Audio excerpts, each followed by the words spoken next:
Saludos mis queridos amigos del canal El Ecuañol. Hoy quiero conversar con ustedes sobre dos temas que están muy relacionados, sobre las últimas elecciones en Ecuador. Lo primero, para entender por qué la Revolución Ciudadana, la candidata Luisa González, no creció lo esperado o creció tan poco, ¿vale?, entre la primera y la segunda vuelta. Hay gente que está diciendo que esto es estadísticamente imposible.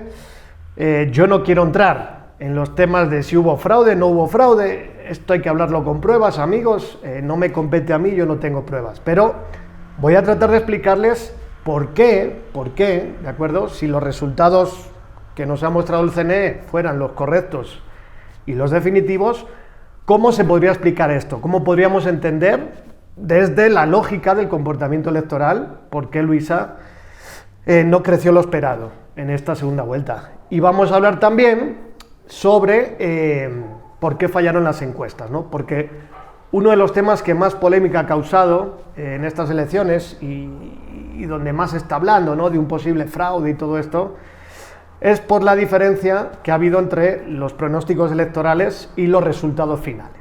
Bien, entonces vamos allá. En primer lugar, amigos, miren, como pueden ver en ese gráfico, esto es fundamental entenderlo, ¿de acuerdo? Hemos dividido, esto es un ejercicio ficticio, ¿vale? Es una simulación, pero hemos dividido al 100% de los encuestados del electorado en estas cifras. Imagínense que Luisa y Noboa tuvieran 40% en intención de voto cada uno, que hubiera un 10% de indecisos y otro 10% de nulos y blancos. ¿Bien? Bueno, claro, ustedes en las encuestas ven la intención de voto, ven el 40%. Algo fundamental es siempre identificar del voto de un candidato cuánto de ese voto es voto duro y cuánto es voto blando. ¿Qué significa esto? El voto duro quiere decir votantes que, pase lo que pase, van a elegir esa opción el día de las elecciones, ¿vale? Pase lo que pase, siempre están con esa tienda política. O gente que muestra una dureza no solo porque ha decidido el voto y dice que va a votar por un candidato, sino que, qué sé yo, se identifica hasta con el partido, va a votar por asambleístas. Hay diferentes formas de identificarlo, pero vamos a suponer, con el criterio que ustedes quieran, ¿de acuerdo?, que en este caso Luisa tiene 30% voto duro y 10% de voto blando. Bueno, imagínense que este gráfico que les muestro es una votación que corresponde a la primera vuelta. Bien, entonces imagínense que al convertir estas cifras a válidos, vamos a suponer que ese 10% de indecisos se reparten igual, ¿ya? Al final acaban votando 5 por Luisa, 5 por Noboa, y que se queda el 10% en nulos y blancos.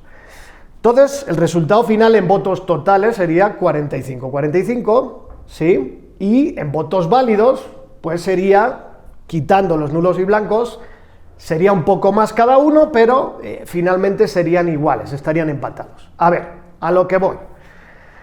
Tenemos que entender, lo primero, que la primera vuelta de 2025, amigos y amigas, no fue una primera vuelta normal, fue más bien la tercera vuelta de 2023. ¿Y qué quiere decir esto? Quiere decir que los dos primeros candidatos, Luisa y Noboa, acapararon el 90% del total de la votación. Esto no ocurre casi nunca en una primera vuelta, ¿de acuerdo? El margen de crecimiento para una segunda vuelta siempre es mayor. Entonces, en unas elecciones normales, claro que hubiéramos visto un margen de crecimiento más amplio, y esto es una de las cosas que nos despista, ¿de acuerdo? Entonces, si entendemos que la primera vuelta fue una tercera vuelta, hay que entender que ambos candidatos, y en este caso me centro en Luisa, llegaron ya con un voto prestado, polarizado, o que se movió a última hora, bien, que no es un voto fidelizado, no es un voto duro de la propia candidata. Vuelvo al ejemplo del gráfico. Imagínense en este ejemplo, ¿vale?, que Luisa obtiene, como les dije, el 45%. Bueno, el 45%, sí. Sumando los 30 duros, los 10 blandos y 5 de los indecisos, ¿vale? En esa primera vuelta. Bueno, Claro, en una segunda vuelta tú concluyes, ok, entonces Luisa puede crecer del otro 5% de indecisos que había, algo del nulo y blanco, algo de la participación, pero no mucho. Bien, aquí es donde está el error, ¿vale? Nosotros suponemos que al llegar a una segunda vuelta, el candidato va a mantener su piso, su votación que tuvo en la primera vuelta. Pero eso no tiene por qué ser así, porque vuelvo a mostrarles el ejemplo. Cuando hablamos de voto blando, ese voto blando es voto que puede moverse, ¿vale? Puede moverse hacia el nulo, hacia otro candidato, hacia lo que sea. Como también puede moverse ese voto indeciso que pudiste sacar en los últimos días o últimas semanas, ¿vale? Y que peor aún, es un voto mucho más volátil, menos identificado, más alejado con la política. Entonces, en una segunda vuelta, el objetivo, ¿verdad?, que se debería haber logrado era consolidar primero esta votación para ver dónde crecer. Lo que nos indica esto es que Luisa, a ver, sí ha crecido, segunda vuelta, ¿vale? Sí ha crecido, pero hay provincias donde sí ha decrecido. Ya les dije algunas, el Oro, Loja, entre otras. Entonces, ¿por qué? Por lo que les digo, porque lo que consideraron que era voto ya fijado, voto que era de la Revolución Ciudadana, en realidad era voto que podía venir del voto blando o de ese voto que consiguió a última hora de los indecisos. Miren, yo sé que es difícil para nosotros, para los que tenemos una mente más política, ¿no?, y estamos en el debate más político, es difícil comprender cómo en una elección tan polarizada o en un país tan polarizado entre correísmo y anticorreísmo, entre lo que fue esta elección entre Luisa y Noboa, es difícil entender que haya trasvase, ¿no?, que haya esos vasos comunicantes entre un candidato y el otro. Pero la realidad es que sí lo puede haber, ¿vale? Porque hay gente que me dice, sí, pero ¿por qué entonces Noboa sí creció tanto y Luisa no? Bueno, pues la lógica nos estaría diciendo que parte de ese voto disputable, o incluso parte de voto blando de Luisa, en algunos sitios se pudo ir hacia Noboa, ¿vale? Y es así, miren, en todas las elecciones, en todos los países, por lo general, más en los países de sistema de partidos débiles, con débil ideología y todo esto, no es raro que suceda esto, de que siempre haya un 10 o 20% del electorado que está en ese pasillo corredizo, ¿vale? Que pueda estar entre las dos opciones, que puede votar por uno y puede votar luego por el otro. Y en Ecuador, amigos, lo hemos vivido.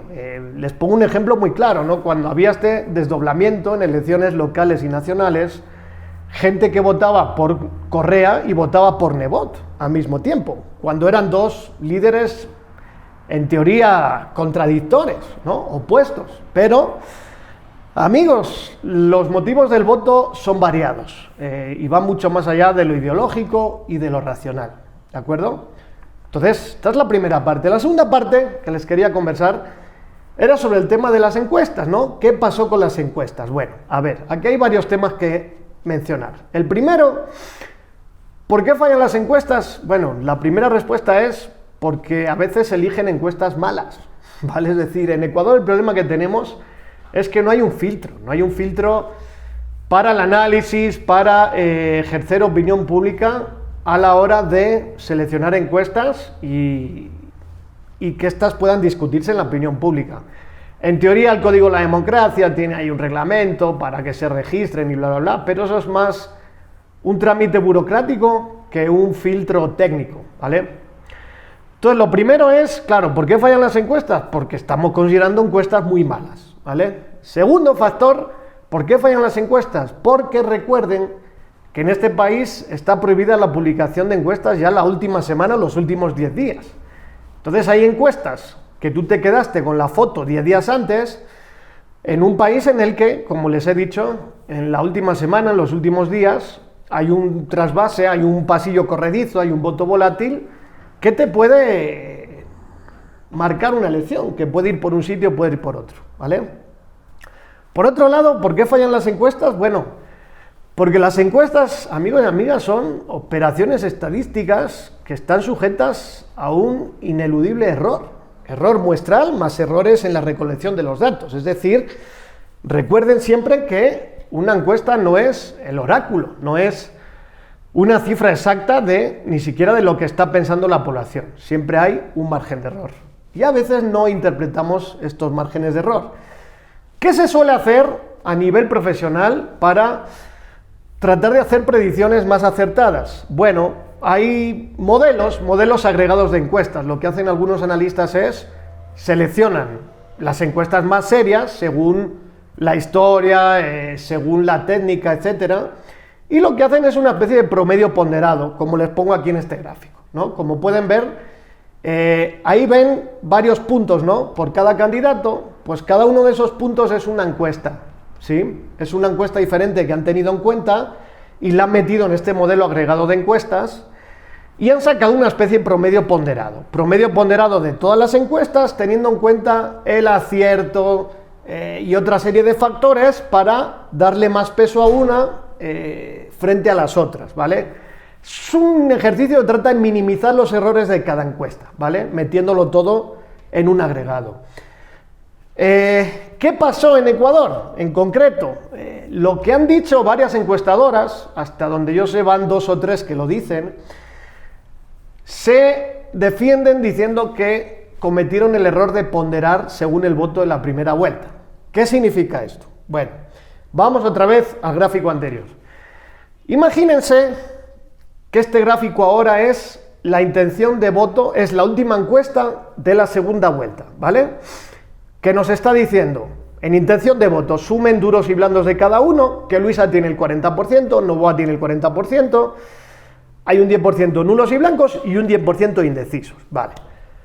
Si tú conviertes esto a votos válidos para hacer una predicción, y los indecisos o los quitas o los repartes equitativamente, lo que te va a dar esto es un empate, ¿vale? Un empate técnico entre los dos candidatos. Ahora bien, ¿qué pasaría si para asignar el voto de los indecisos, ¿vale? Para hacer una predicción, tú ya usas algún factor, alguna ponderación, algún criterio para decir a quién van a votar esos indecisos, en este caso el 10%, ¿vale? Entonces, por ejemplo, tú en la encuesta hay otra pregunta que puedes meter que es ¿por quién votaste en la primera vuelta? Entonces, si ese 10% de indecisos, el 7% o sea, 7 de cada 10 indecisos te dijo que votó por Luisa y 3 de cada 10 indecisos te dijo que votó por Noboa, lo que parece, podría ser esta una vía, aunque hay otras vías para esa ponderación o postestratificación, pero parece que han hecho algo así, han asignado esos indecisos al voto de cada candidato según el voto en la primera vuelta.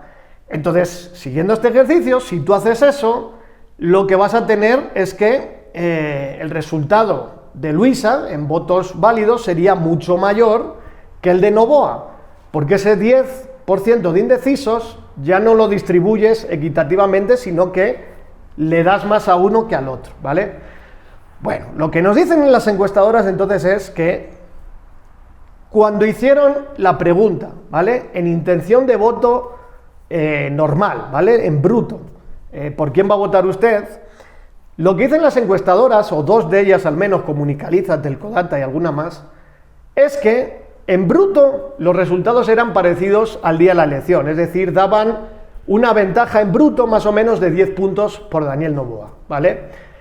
Pero como vieron que en la anterior vuelta, en la primera vuelta, ya hubo una infraestimación del voto de Luisa y en esto se equivocaron algunos, pensaron que Noboa iba a ganar por más distancia, asumieron que eso podía pasar en esta segunda vuelta y para que no les pasara, buscaron algún método, alguna forma para ponderar esa intención de voto en bruto que les daba sus encuestas, ¿vale? Entonces lo que hicieron es, ok, la intención de voto en bruto me da 10 puntos a favor de Noboa, pero con variables como el recuerdo de voto en la elección anterior, yo voy a asignar diferentes pesos a esos indecisos. Voy a hacer que esos indecisos se vayan más con Luisa que con Noboa. Entonces, al hacer eso, tú muestras el resultado final del pronóstico de intención de voto, y ahí es donde te daba que Noboa solo ganaba por 2 puntos o estaba la cosa empatada, ¿de acuerdo? Es un tema técnico, es un tema en el que yo tampoco tengo todos los elementos porque no los han hecho públicos, pero he tratado de explicarles un poco de manera sencilla e intuitiva estas dos cosas. ¿Por qué sí podría suceder, ¿vale? Desde la lógica del comportamiento electoral, que la RC, que Luisa González, no haya crecido lo esperado en estas elecciones, y por qué habrían fallado estrepitosamente las encuestas. Dale like si te gustó este vídeo, compártelo, y si puedes ayudar a una donación o a que siga creciendo el canal, te lo agradezco. Gracias.